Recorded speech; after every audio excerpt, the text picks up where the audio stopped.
Yeah, I mean, every dollar you can get helps you. It's we're working now through guys to restructure. You saw we did that with Connor McGovern yesterday, and had conversations going in the last few weeks with different players, representatives, just various things, whether it's extensions, whether it's modifying their contract, whether it's, in this case, restructuring, which is really just moving money down. So we're working through all that, but it does help.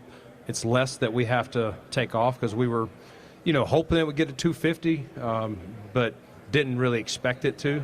We were conservatively planning for a number in the 40s. So to get to 255, I was smiling. Yeah.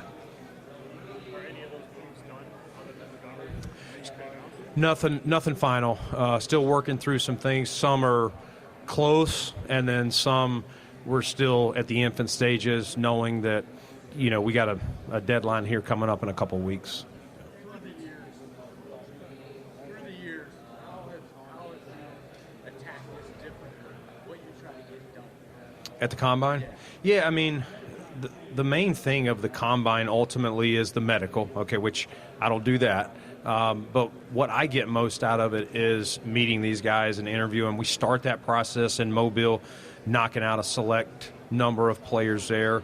And so this just adds to that catalog of players. The good thing here is we're able to bring in 45 guys. It used to be 60, but it's 45 guys for like 18 to 20 minutes. We have our position coach in there, coordinator Sean, myself, and we can talk ball, watch film, break it down. And you really, even though it's a small window, you really feel like it's a nice snapshot, and it kind of, sometimes it fully answers the question for you. Sometimes you're going, hey, we're going to need some more follow-up at the pro day, a private workout, or whatever we can get done between now and April.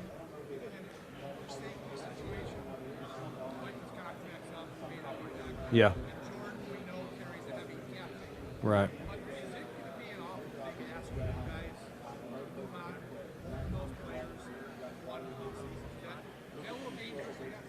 I mean, listen, you never want to move on from good players. You don't. And I was talking about this on the One Bills Live here a minute ago.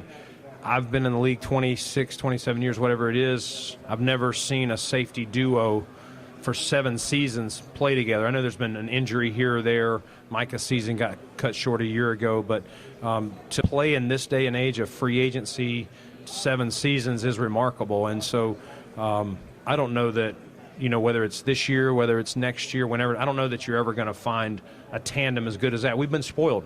And so whether that's you have to replace it all at once, or whether you keep one or keep them both, those are all decisions we're still working through on our end. Now, we don't control fully if Micah plays or not, but ultimately we're going to try to make the best decision we can, knowing that if you don't have them both, it's going to be hard to match the pair that we've had the last 7 seasons.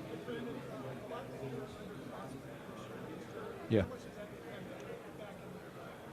Yeah, I mean, there's still guys on the back end. I don't think it's like going to be a complete wash. I think you're just finding that it's more 5th year, 6th year with the COVID year. There's more guys like that because a lot of guys are being enticed.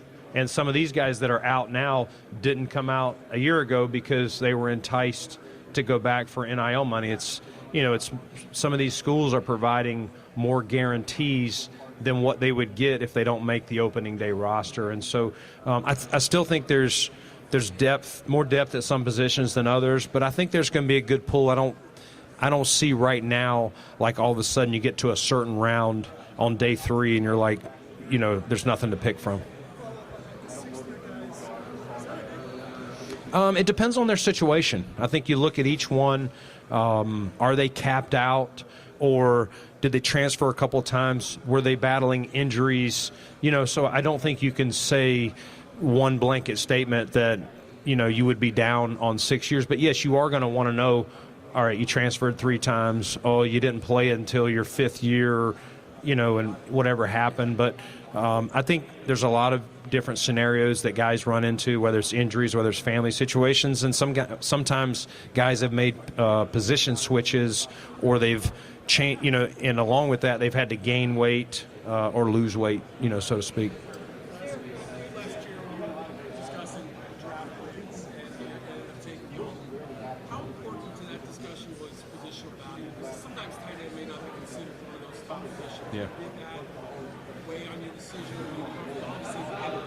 Yeah.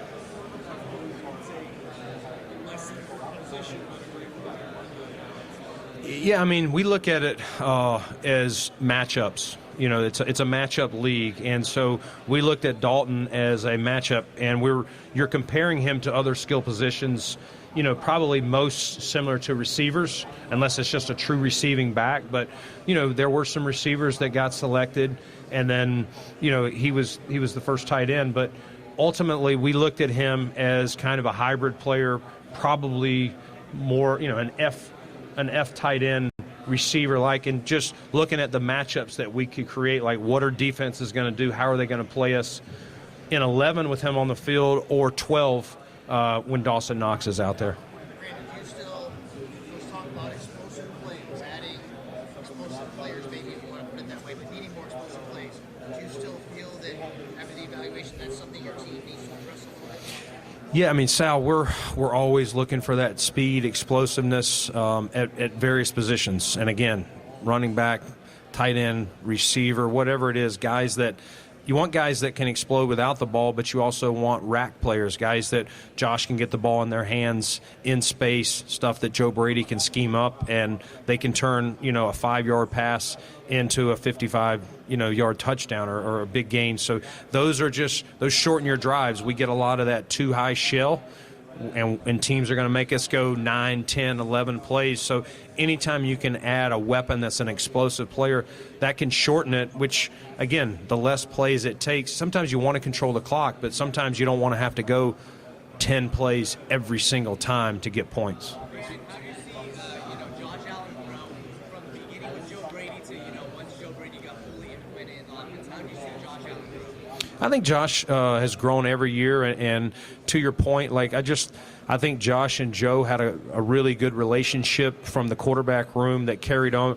It wasn't like they had to get to know each other, and it's so important for that play caller to have the feel of what fits this quarterback, what fits this offense. So it didn't take them long to get on the same page, and I thought they really did a nice job, and it'll be fun to watch, I know Josh and Joe had conversations after the season about where we want to take the offense, things that we want to keep and things that we want to tweak. And so those are being worked on now. I know, Joe will check in with Josh, here and there, but always looking forward to seeing how our offense will evolve. And I know Joe's excited about it as well. Brandon, in terms of receiver, when you look for receivers in this draft, you need to add size to your position. I mean, that's one of the things, again, whether you talk about adding Dalton Kincaid last year, did you need a receiver more than a tight end or whatever it is, it's really just trying to find different weapons. And you would love for them all to be 6'4", run a 4.42, have elite hands, football instinct. So you're kind of weighing it all. There are some size guys that are 6'3" that play like they're 6 foot. And then, we had a guy in Carolina that was 5'9", and Steve Smith, he played like he was 6'4". He could jump. He was strong, great at the contact point. So if you added a guy like that, he can play big for you. We didn't take Steve Smith out in the red zone in Carolina, if that makes sense. So we're just looking for weapons. We need to know what they do well, how we can accentuate their skill set, and then just make sure we have a variety of things, not just have all quick guys, all big guys, or all fast guys. Just trying to have as many options as we can for Joe to set the offense up. Brandon, your franchise guy, what were some of the things that stood out trait-wise in the interviews with Josh Allen? Well, I'd say we started with, his size, just the physical traits, his arm strengths, knowing we were playing in Buffalo. And then I would say, secondly, just what's the DNA? I mean, the DNA of that's the face of your franchise. What is the intelligence? Because you're a coach on the field, he's got to know what everybody's doing. He's also got to know what the defense is trying to do. So how quick can he process?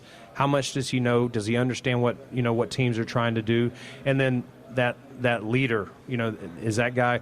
Everybody can lead when it's going well, but what are his leadership traits when it's going bad? How is he going to overcome adversity? What is he like in the clutch? Like, go back and watch his film. What did he do?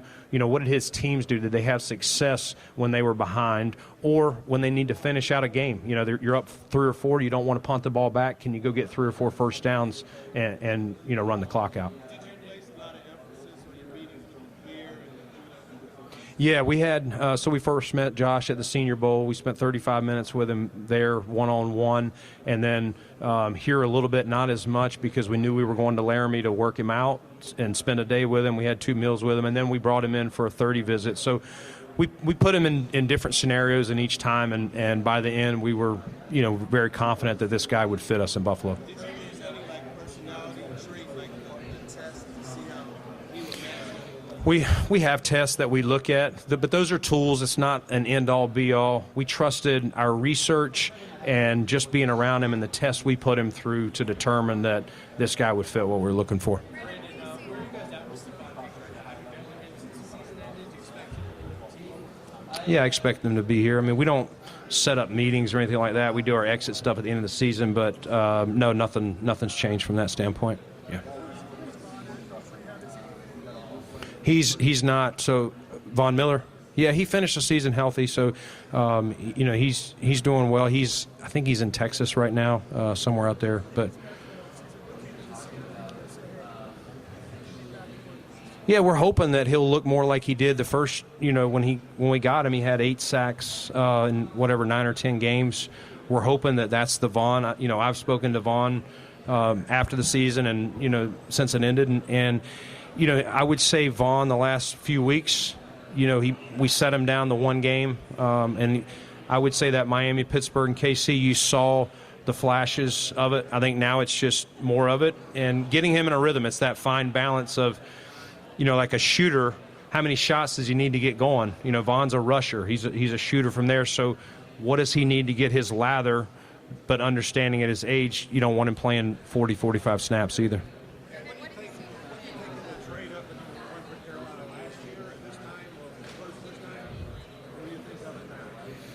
The trade up for Bryce Young? Yeah, I mean, I didn't have all the facts, David, as far as, what they did or, and it's always hard to judge a rookie quarterback. I don't know how they used him or everything about him. I didn't spend any time with Bryce, so I don't know if they accentuated his skill set during the season. So he was a good young player in college. My son goes to Alabama, so I saw those games, and he was very highly thought of there. And so I understood the pick at the time. I don't remember the full trade value of what they got to rate whether it was a good trade or not. It's one of those things, if he works out, if you can get a franchise quarterback, if he turns out to be a franchise quarterback, it'll be a good move. I mean, we got criticized a little bit for how much we gave up for Josh, and I'm like, well, if he doesn't work out, I'm not going to be here anyway, and if he does work out, nobody's going to give a shit.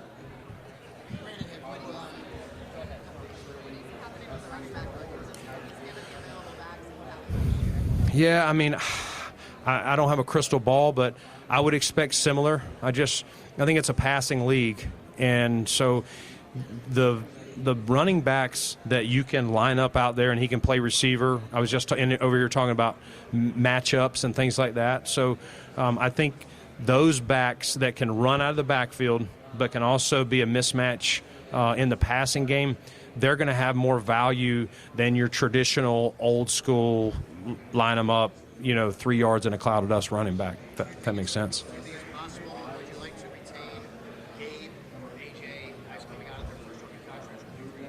Yeah, I mean, those are guys, first off, we love to draft, develop, and sign. I think those guys have all developed well and earned the opportunity to go to free agency. We're still working through, now that we know the cap, we're working through getting under, and then how much can we create without totally piling up a huge mess, in 25 or 26, whatever year it is. But yes, we're going to, we'll have conversations with those guys like we will all the free agents. And, there's not a free agent that I can think of that I'm going, man, I don't want that guy back. You know what I'm saying? So we'll have lots of conversations, and we'll see where it goes. Nothing to report at this point, though.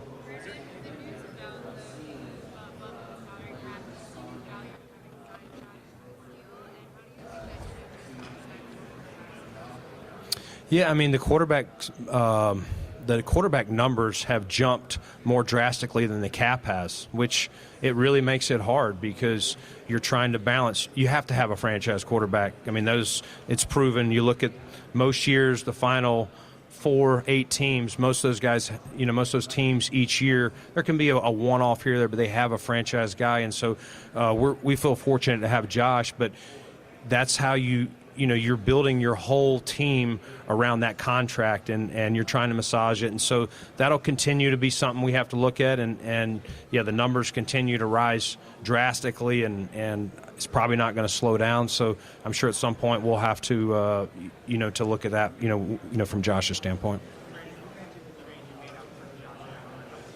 Mm-hmm. Yeah. Yep.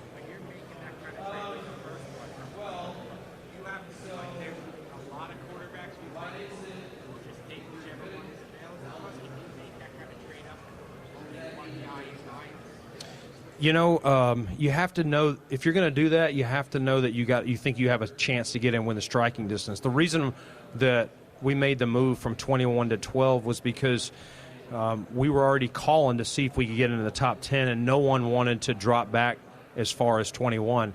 And so I'm like, if we're going to, do all this research and see if we can find the guy we want, we got to get within striking distance. And so getting to 12 was key for us, because at that point people were open to moving back, and ultimately Tampa was willing to go, from 7 to 12. I don't know if they would have gone 7 to 21. Yes. I'm not going to get into everything, but that was definitely for Josh. I don't want to put bad on anyone else.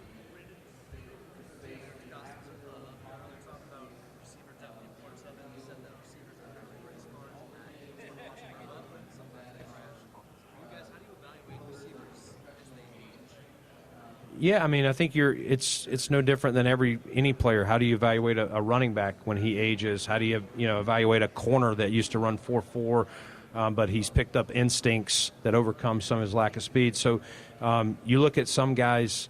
Look at a guy like Keenan Allen. He didn't run fast.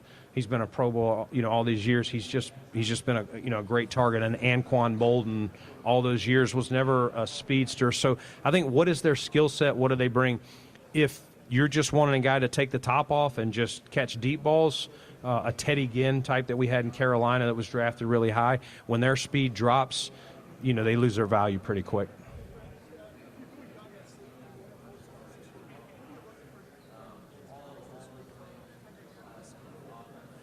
Yeah, this week it is more about smarts and intelligence. What are they walking in with? And if they're not walking in with a lot, is that because they couldn't do it, or that's just not what the school asked them to do? And so if that's the case, you just know you're starting from back. If it's a really smart player that, hey, he's coming from a very simple defense at whatever university, but we put him through enough tests this week, plus in the spring, whether we bring him in or whether we go to, a pro day or something like that, we want to know how quickly they can learn, how quickly they can process, because back there, the game's moving fast, and they do have to be able to process what's going on, with all the various route concepts, trying to match, teams like Miami and that throw the ball very well.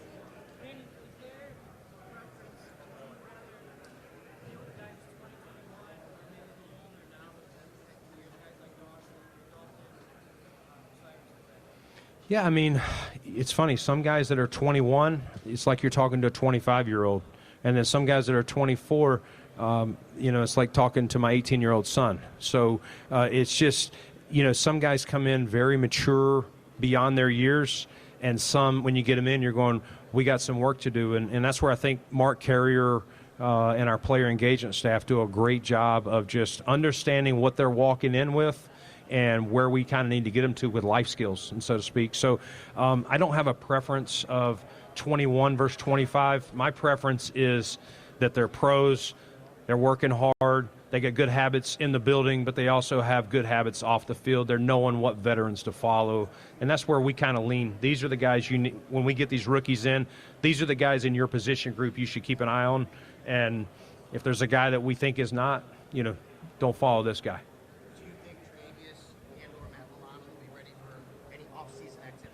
I think it's still early. They're still working through it. I don't want to commit to that at this point. Both of them are in Buffalo, rehabbing, doing everything they can. Tre'Davious has attacked it just like he did his ACL stuff 2 years ago. I was talking on One Bills Live again a while ago about, such an unfortunate thing for him after all he did to come back from the ACL and was fired up to be healthy coming in this year, and that happens to him. And Matt's was a freak deal, kind of a non-traditional type of football injury. So we haven't had a guy since I've been there with that type of injury, but he's seen the docs, he's rehabbing, and we'll ultimately see when he's ready, whether it's OTAs or whether we have to wait all the way to July.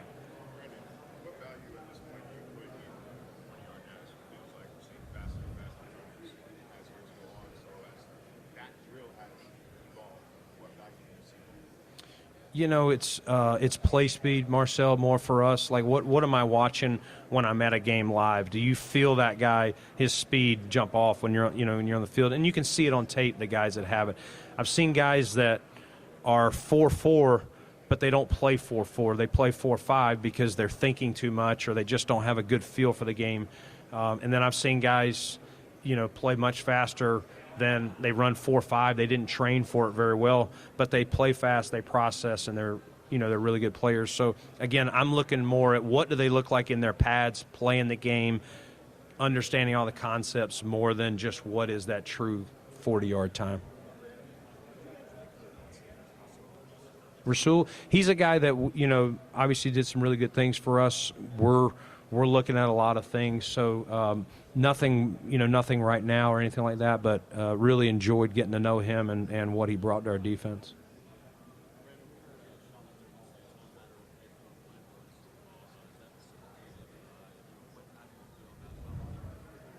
How do I feel about Sean?